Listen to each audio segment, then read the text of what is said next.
Standard 10 Marathi Chapter 3 शाल Question Answer उत्तरे लिहा.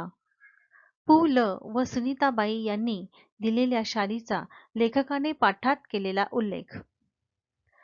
उत्तर पुलकित शाल. 2004 च्या मराठी साहित्य संमेलनाचे अध्यक्ष. उत्तर लेखक रा. ग. जाधव. पाठात उल्लेख असणारे नदी. उत्तर कृष्णा. सभा संमेलने गाजवणारे कवी. उत्तर नारायण सुर्वे. शालीचे पाठात आलेले विविध उपयोग लिहा. शालीचे उपयोग सन्मानासाठी, उभेसाठी, शोभेसाठी, पोटासाठी, गौरवासाठी. खालील प्रसंगी लेखकाने केलेली कृती लिहा. एका बाईचे बाळ कडाक्याच्या थंडीने कुडकुडत होते. उत्तर लेखकाने बाईला हाक मारून खिडकीतून शाल व 550 रुपयांच्या नोटा दिल्या. म्हातारा अशक्त भिक्षेकरी कट्ट्याला लागूनच चिरगुटे टाकून व पांघरून कुडकुडत बसल्याचे पाहिले. उत्तर लेखकाने त्याला आपल्या जवळील 2 शाली दिल्या. कारणे शोधून लिहा. एका बाईच्या बाळासाठी शाल दिल्याच्या घटनेची ऊब पुलकित शालेच्या उभेपेक्षा जास्त होती. कारण. उत्तर त्यामागे लेखकाची आपुलकीची, माणुसकीची भावना होती. शिवाय त्या शालीच्या उभेची त्यावेळी त्या बाळाला जास्त गरज होती. शालीच्या वर्षावामुळे नारायण सुर्वे यांची शालीनता हरवली नाही. कारण. उत्तर ते स्वभावतःच शालीन होते. लेखकाच्या मते शालीमुळे शालीनता जाते. कारण. उत्तर सन्मान करण्याच्या रूपाने आपण खरे तर एक शालीन जग गमावून बसण्याचा मोठा धोकाच त्यात असतो. आकृती पूर्ण करा. लेखकाने भूषवलेली पदे. विश्वकोशाचे अध्यक्ष आणि 2004 सालच्या मराठी साहित्य संमेलनाचे अध्यक्ष.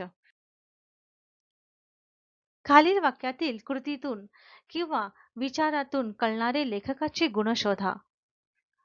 बाईला हाक मारून खिडकीतून शाल व नोटा दिल्या. उत्तर बाईला हाक मारून खिडकीतून शाल व नोटा दिल्या. माणुसकी. खरे तर खरीखुरी शालीनता शाली विनाच शोभते. उत्तर नम्रता. हळूहळू मी सगळ्या शाली वाटून टाकल्या. उत्तर उदारता. खालील शब्दातील अक्षरापासून अर्थपूर्ण शब्द तयार करा. जवळपास. उत्तर जवळ, पास, वळ, पाव, पाळ, पाच, पाजळ इत्यादी. उलट तपासणे.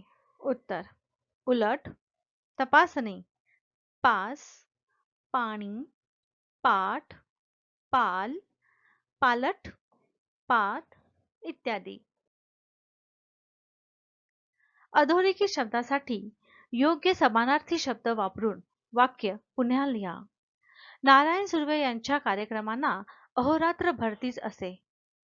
उत्तर नारायण सुर्वे यांच्या कार्यक्रमांना रात्र दिवस भरतीच असे.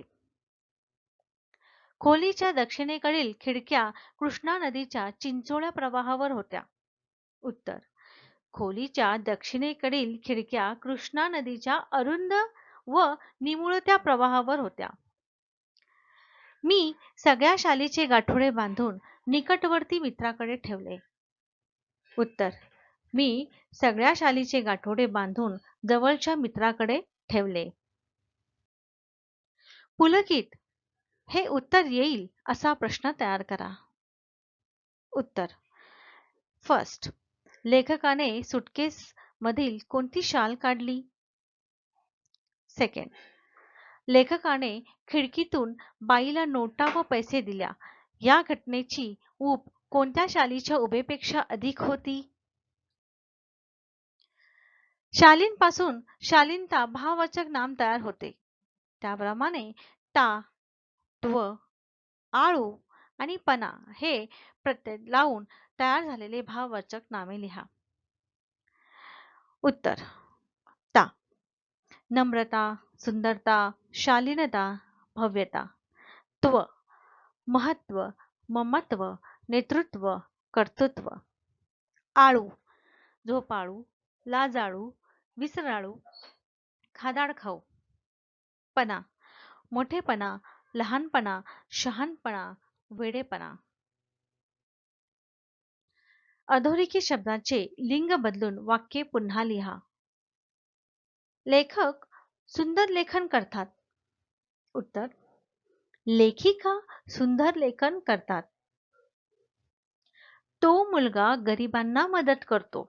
उत्तर: ती मुलगी गरिबांना मदत करते. स्वमत. शाल व शालीनता यांच्या पाठाच्या आधारे तुम्हाला कळलेला अर्थ स्पष्ट करा. उत्तर: शाल ही प्रतिकात्मक आहे, तर शालीनता ही चरित्रात्मक आहे. आपल्या मनात असलेली एखाद्या व्यक्तीबद्दलची आदराची भावना, आपण त्या व्यक्तीबद्दलचा सन्मान शाल हे प्रतीक देऊन प्रकट करतो. त्यातून त्या व्यक्तीमध्ये असलेला गुण दिसून येतो, तो म्हणजे शालीनता, नम्रता. व्यक्तीचे चारित्र्य हे शालीनतेमध्ये दडलेले असते. त्याच व्यक्तीचे चरित्र लिहिले जाते ज्या व्यक्तीचे चारित्र्य चांगले आहे.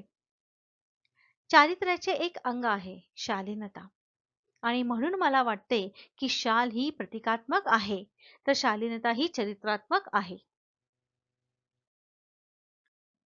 भिक्षेकराने केलेल्या शालीचा उपयोग याविषयी तुमचे मत लिहा. उत्तर: मानवाच्या 3 मूलभूत गरजा, अन्न, वस्त्र, निवारा.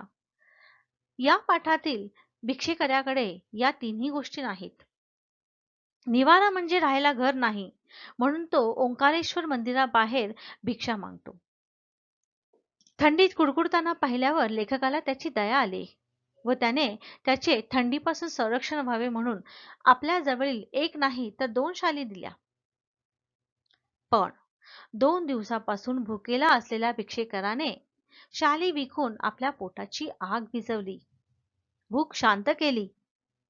माणूस श्रीमंत असो की गरीब, त्याला जगण्यासाठी अन्नाची आवश्यकता असतेच.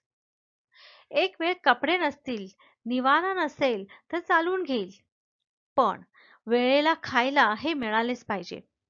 आणि त्यामुळे भिक्षेकराने शाली विकून आपल्या पोटाची आग शांत केली. हे माझ्या मते योग्यच आहे. लेखकाच्या भावना जशा शाल या वस्तूशी निगडीत आहे, तशा तुमच्या आवडीच्या वस्तूशी निगडीत असलेल्या भावना तुमच्या शब्दात लिहा. उत्तर: आमचे एकत्र कुटुंब 15 जणांचा हसता खेळता परिवार, कुटुंब प्रमुख आजी आजोबा, नंतर आई बाबा, काका काकी, भाऊ बहिणी. लहानपणी आजीने माझ्यासाठी तिच्या जुन्या लुगड्याची, आईच्या जुन्या साड्यांची शिवलेली गोधडी मी आजही वापरतो. आज आजी नाही शरीराने, पण गोधडीच्या स्वरूपात आजही ती सतत माझ्या सोबत आहे. त्या गोधडीत ऊब आहे, आजीचे प्रेम आहे, वात्सल्य आहे. थंडीच्या दिवसात तर मग सूर्य कितीही वर आला तरी सोडाविषयी वाटत नाही. हा, आता त्या गोधडीला आजीच्या तपकिरीचा वास येतो, तो भाग वेगळा. पण तरीही आजीची गोधडी आजही माझ्या जीवनाचे अविभाज्य अंग आहे. Thank you.